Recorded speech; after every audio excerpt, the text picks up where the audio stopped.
बंगाल दौरे पर पहुंचे गृह मंत्री अमित शाह ने साफ तौर पर ऐलान कर दिया है कि अभी सिर्फ कोरोना के कारण सरकार इंतजार कर रही है, लेकिन जैसे ही कोरोना खत्म होगा सीएए लागू किया जाएगा। देखिए हमारी रिपोर्ट।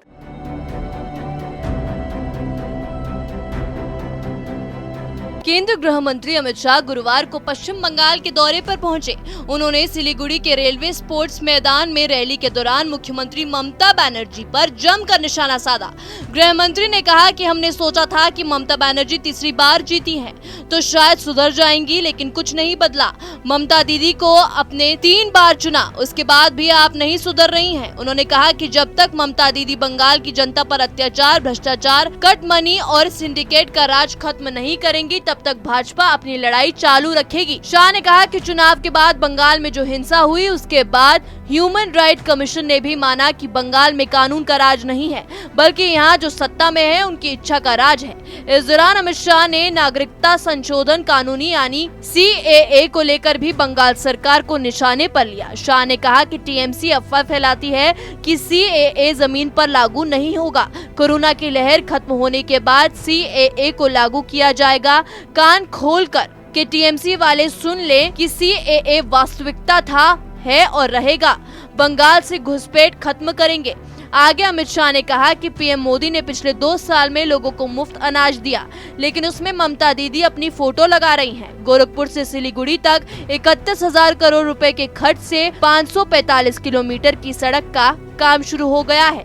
शाह ने कहा कि कोई एक पार्टी है जो गोरखा भाइयों पर ध्यान देती है तो वो है बीजेपी। हमने कहा है कि सभी संवैधानिक मर्यादाओं में रहते हुए गोरखा भाइयों की समस्याओं का हल निकालेंगे।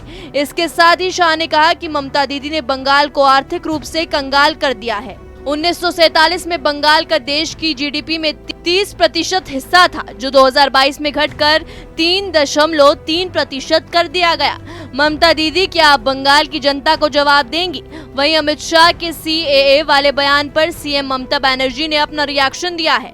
ममता ने कहा है कि अगर यही उनकी योजना है तो वो संसद में इस बिल पर बहस क्यों नहीं करते।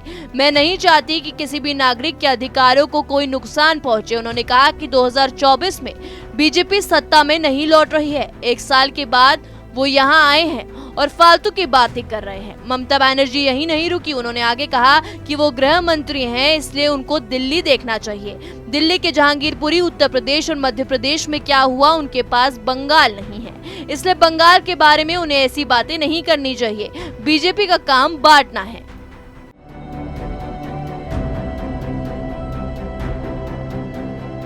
बहरहाल सीएए पर शाह ने साफ कर दिया है कि देश में सीएए लागू जरूर होगा, बस कोरोना खत्म हो जाए।